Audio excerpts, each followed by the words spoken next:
Hello my dear students. तो आज अपने सीखेंगे एक नया concept, that is consistency concept. ये भी एक अकाउंटिंग स्टैंडर्ड 1 के तहत फंडामेंटल अकाउंटिंग एजम्पशन के तहत ही आता है।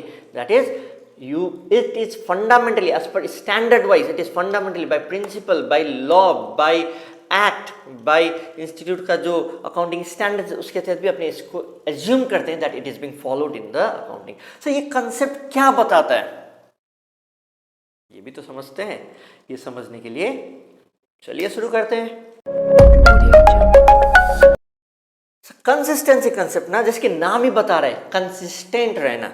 और यदि आप जब कंसिस्टेंट हो ना तो आपको चीख चीख के बोलने का दरकार नहीं है कि आप ये चीज कर रहे हो। मान लो हम ये ब्लैक कलर का टी शर्ट करके वीडियो बना रहे हैं, ठीक है। एक में शिक्षा क्लासेस लिया हो, 1 दिन 2 दिन 3 दिन 4 दिन 10 दिन आपने देखा कि हम यही टी शर्ट में पहन के वीडियो बना रहे हैं। नेक्स्ट डे आपको मालूम है कि चंदन सर जब इस वीडियो में आएंगे ना, ये ब्लैक कलर का टी शर्ट के साथ ही आने वाले, because that is the consistency has maintain. Okay, in the same way मान लीजिए हम आपको लाइव वीडियो प्रोवाइड करते हैं मंडे, वेडनेसडे, फ्राइडे को, ठीक है।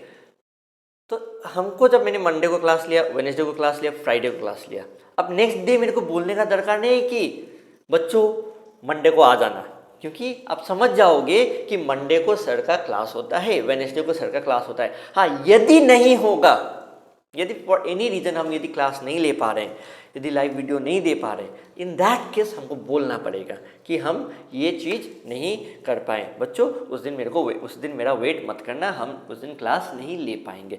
यही होता है कंसिस्टेंसी कंसेप्ट। तो अकाउंटेंसी में ना, यदि जब आप कुछ फॉलो करते हो तो हम लोग मान लेते हैं कि उसका नेक्स्ट ईयर भी वही फॉलो होगा, उसका नेक्स्ट ईयर भी यही फॉलो किया होगा, उसका नेक्स्ट ईयर भी यही फॉलो होगा। तो आपको बार बार बोलने का दरकार नहीं है कि आपने ये फॉलो किया, ये फॉलो किया, ये फॉलो किया। इसी को ही बोलते हैं अपने कंसिस्टेंसी कंसेप्ट, ठीक है। कंसिस्टेंसी कंसेप्ट में मान लीजिए एक और एग्जांपल, जैसे अकाउंट्स के एग्जांपल के साथ बताते हैं। मान लीजिए एक डेप्रिसिएशन का चैप्टर आएगा बाद में आपका, ठीक है। एक एसेट को डेप्रिसिएशन करने के लिए 2 तरीका है, ठीक है। 2 तरीका उसका अमाउंट आप निकाल सकते हैं। एक हम लोग बोलते हैं स्ट्रेट लाइन मेथड बोलते हैं, एक अपने बोलते हैं WDV मेथड बोलते हैं। तो आपने ईयर 1 में आपने SLM फॉलो किया, ईयर 2 में भी आपने SLM फॉलो किया, ठीक है। तो आप तो एक मशीन को जब डेप्रिशिएट कर रहे हैं, आप कौन सा मेथड फॉलो करें जो भी आप लोग बाद में समझेंगे, लेकिन एक बार के लिए समझ जाओ कि एक मेथड है, ठीक है। SLM फॉलो किया, सेकेंड ईयर भी SLM फॉलो किया। तो क्या सेकेंड ईयर भी बोलने का दरकार है कि देखो मैंने इस बार भी स्ट्रेट लाइन मेथड फॉलो किया है, फिर थर्ड ईयर भी देखो मैंने इस बार भी स्ट्रेट लाइन मेथड फॉलो किया है, फोर्थ ईयर भी मेरे को बोलने का दरकार पड़ेगा कि मैंने स्ट्रेट लाइन मेथड फॉलो किया है? नहीं, अपने ऐसा कभी नहीं करते हैं। क्यों? बार बार बोलेंगे इरिटेट हो जाएगा आदमी। एक ही चीज़ हम आपको बोलेंगे ना, बार बार इरिटेट हो जाओगे, ठीक है। तो बार बार बोलने का दरकार नहीं है। तो अपने क्या एज्यूम कर लेंगे, ईयर 3 में कौन सा मेथड फॉलो किया होगा, ये वाला या ये वाला? ऑब्वियस सा बात है, ये वाला SLM मेथड, ठीक है। तो इसका मतलब एक बार जो हम लोग फॉलो करते हैं उसी चीज़ को कंसिस्टेंटली मेंटेन करते जाते हैं। तो इसका मतलब क्या बाद में कभी चेंज ही नहीं कर पाएंगे हम लोग? नहीं। देखो, यदि अकाउंट्स में दरकार पड़ता है, यदि अकाउंटेंसी में true and fair view, true profit and loss निकालने के लिए आपको यदि लगे कि बीच में SLM के बदले में आपको क्या करना है, WDV फॉलो करना चाहिए, WDV ये दूसरा मेथड फॉलो करना चाहिए, कर सकते हो। कभी मेरे को लगे कि मंडे क्लास नहीं कि ट्यूसडे को देना है, हम कर सकते हैं। हमको बताना पड़ेगा बच्चों को, नहीं तो हम पता चला हम ट्यूसडे को चले गए सेंटर पे, कोई बच्चा आया नहीं, ऐसा तो नहीं होना चाहिए ना। उसी तरीक़े से यहाँ पर भी क्या होता है, जब भी हम लोग कोई दूसरा मेथड फॉलो करते हैं, हम लोग बताते हैं, उस साल बताएंगे। तो मान लीजिए ईयर 3 में हम बताएंगे कि this year I did not follow SLM method, I follow WDV method for so and so reason, and because of this so and so reason I have been doing the impact on my profit is this much, so this year onwards I will be following WDV।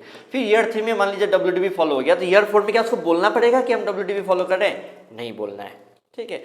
इसी को बोलते हैं consistency concept. तो इसका जो right up है जो आपको एग्जाम में लिखना है, उसके लिए भी टेंशन मत लीजिए, क्योंकि समझ में आ गया, that is very important, clarity आ गया, ठीक है। अपने को मालूम है आजकल बहुत सारे बच्चे लोगों को मुश्किल होता है लिखने में, ठीक है। एंड बच्चों के साथ एक और चीज़ जो मैंने देखा है पेपर करेक्शन करते समय, वो लोग को लगता है कि हम समझ गए और हम एग्जाम भी दे देंगे। ऐसा नहीं होता बच्चों। देखो, समझना और उसको एग्जाम में अच्छे से लिख पाना बहुत दिक्कत है। मे भी आपका क्लैरिटी है दिमाग में, लेकिन आप एग्जाम में अच्छा से आउटपुट नहीं दे पाएंगे ना, तो एग्जामिनर मार्क्स नहीं देगा।